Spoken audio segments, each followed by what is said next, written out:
Normalement, le système veut qu'il y ait des amendes, ce qu'on appelle le complément de prix 1, et qui fait qu'il annule la plus-value que vous avez réalisée sur les marchés.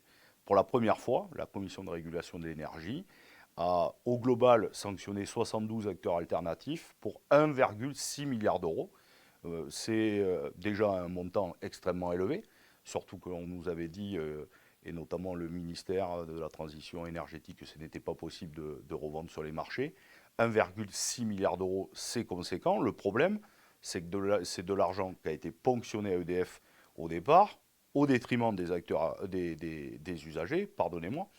Et à la réalité, c'est que cette amende, aujourd'hui, lorsqu'on demande à qui elle va retourner, est-ce qu'elle va retourner à EDF ou aux clients, eh bien aujourd'hui, on nous explique qu'on va créer un espèce de pot commun de l'ensemble des acteurs alternatifs et que ce seront les acteurs alternatifs vertueux qui se verront reprendre une partie de ces amendes. Ça, c'est tout bonnement scandaleux et une des propositions que nous avons faites dans le rapport, c'est que ça leur retourne aux consommateurs. D'autant plus que, pour ma part, personnellement, je conteste le chiffre de la Creux.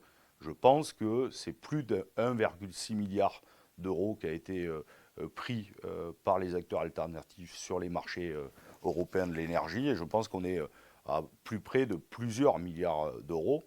Encore faut-il que tout ceci soit transparent et qu'aujourd'hui, on ait les fichiers de ceux qui bénéficient de l'Arenh, de combien ils en bénéficient et de combien ils ont besoin d'acheter d'électricité pour couvrir l'ensemble des besoins de leurs clients.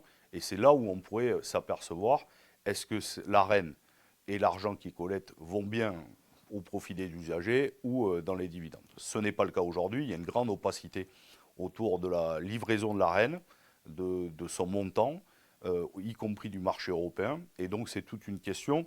Et c'est extrêmement complexe à comprendre, mais c'est évidemment des milliards d'euros qui sont au cœur d'un pacte sur la libéralisation qui se fait au détriment des usagers et d'EDF.